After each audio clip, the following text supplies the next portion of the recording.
Hey everybody, it's Miss Carrie, and in this next video I am going to show you guys a little follow-up to our previous video where we went over the pentatonic blues scale.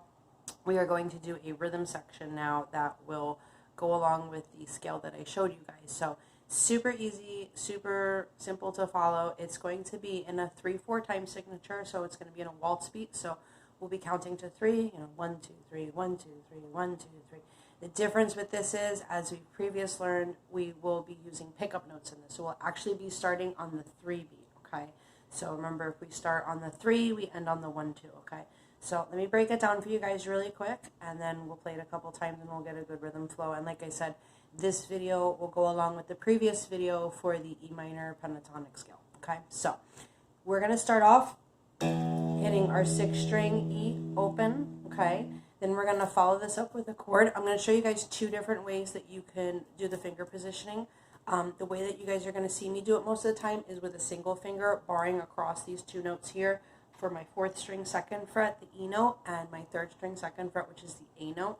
When I strike this chord, I'll be hitting the 5th string A, the 4th string 2nd fret, along with the 3rd string 2nd fret. Now, what I will tend to do is I kind of hold my finger up a little bit like here, so I'm just slightly muting the 2nd and the 1st string.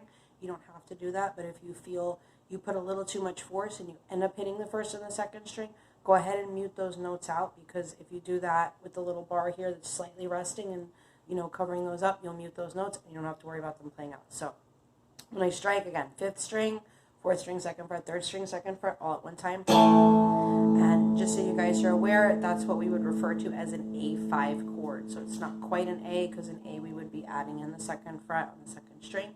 We're not playing a 2nd string note, we're just isolating it to those 3 strings. So that's our A5 chord. Now my next note is going to be my middle finger is going to go up here to the 6th string 3rd fret, the G note. Single note, super easy.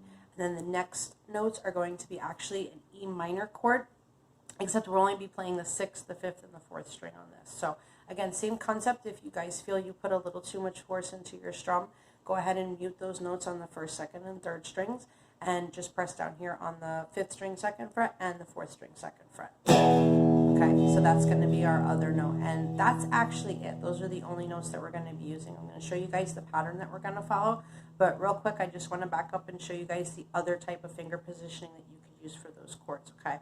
So as you saw, I'm using my index finger here on the 2nd frets, and if you've been following along to my videos, I usually tell you guys to always use your 2nd fret instead of your, use your second finger here instead of your 1st finger. The reason why I'm telling you to use this one instead of this one is because this little note here on the 3rd fret just makes it a little bit easier to hop on and off those notes. So if you do want to go about holding it the other way, your index finger will hit the 4th string 2nd fret, and your middle finger will hit the 3rd string 2nd fret. So you can do it this way as well, okay? And then same for the E minor, you can use these 2 fingers as well, okay? So you can either do it this way, or you could do it this way. Honestly, it sounds the same either way that you guys do it, so what I recommend you do, obviously, is always do what's most comfortable for you. Try it both ways, see which one you prefer, and go with the way that you feel more comfortable with. So in this exercise, you're going to see me doing it particularly with my index finger because I learned too much Metallica as a kid. So that's the way I tend to do it. So let's run through the pattern one more time. So 6th string open, and then I'm going to hit the A5 chord. So that's 5th string open, 2nd fret on the 4th string, 2nd fret on the 3rd string, strike all 3 with 5th string. Then I hit the 3rd fret on the 6th string, one time, single note. And then I'm going to hit this E minor, open 6th string, 2nd fret, 5th string, 2nd fret, 4th string. Okay, so those are basically our 2 chords and our 2 notes, okay? So let's put that into the rhythm. Remember what I said before, it's a 3/4 time signature, so we're following a waltz beat. So I'm going to start on the 3 beat, so I'm going to go 3, 1, 2, 3, 1, 2, 3, 1, 2, 3, 1, 2, 3, 1, 2, 3, 1, 2, 3, 1, 2, 3, 1, 2, 3, 1, 2, 3, 1, 2. 3, 1, 2, 3, 1, 2, 3, 1, 2, 3, 1, 2. Okay, so that's basically our pattern. So just to break down the actual rhythm part of that real quick, remember 3rd beat is what we're starting off on. It's a pickup note song. Okay, so we have 3, 1, 2, 3, 1, 2. Now, notice how I stopped there on that 2 beat. I hit the 1 for the chord, and then the second beat, I'm muting it, okay? So 1, 2, 3, 1, 2. Okay, so it's basically you're striking on the 1, 2 is silent, 3, 1, and then that's where we're looping it. So you're basically hitting it on the 1, muting on the 2, and then hitting it on the 3. When you loop back again, that's when you're coming in the 1. So let's do it another time with the counting, okay?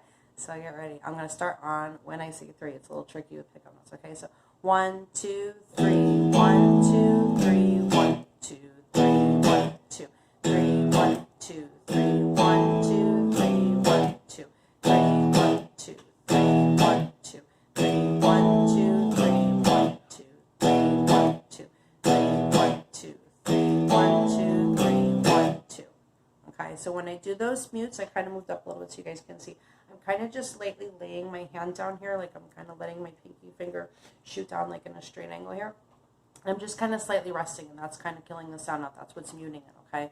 So I'm doing that on the 2, okay? So on the 2 beat, I'm throwing a mute in there. So we got 1, 2, 3, 1, 2, 3, 1, 2, 3, 1, 2, 3, 1, 2, okay? So super easy. And again, when I'm looping it back around with that A5 chord, I'm bringing it out for 2 beats there. So like 3, 1, 2, 3, 1, 2, 3, 1, 2. Okay, so you see how when I hit the A5 again, I'm letting it ring out for 2 beats. Okay, so if you guys take this little exercise, and if you have a second guitar player, you can fuse that together with that E minor pentatonic scale. That was the one we did before that. But of course, if you're playing that with a second guitar player, you don't want to play it just in a straight ascension and descension. Play around with it, have a little bit of fun, you know, throw in some vibratos, throw in some bends here and there, throw in some accidentals, you know, live a little, guys, get a little wild, okay? So I hope you guys enjoyed. I'm going to make a video where we fuse those together with a second guitar player so you guys can see what it actually sounds like when we put the 2 guitars together. It's really awesome. It's really fun. It's something that you can kind of play along with other people with and get a good flow going. You know, you get somebody to sing a song along. I have a couple of my students that we've actually done this in class before, and we make up, you know, silly little songs to it. So I have one of my favorite students, Johnny and Sam, if you guys are watching, you know, we did the backwoods barbecue to this one. So we made up a super funny song. We had an absolute blast doing it, and hopefully I get to see you guys soon. And hopefully you guys enjoy this, and I will give you guys some more movable pentatonics in our next video. So hope you guys enjoyed, and stay tuned.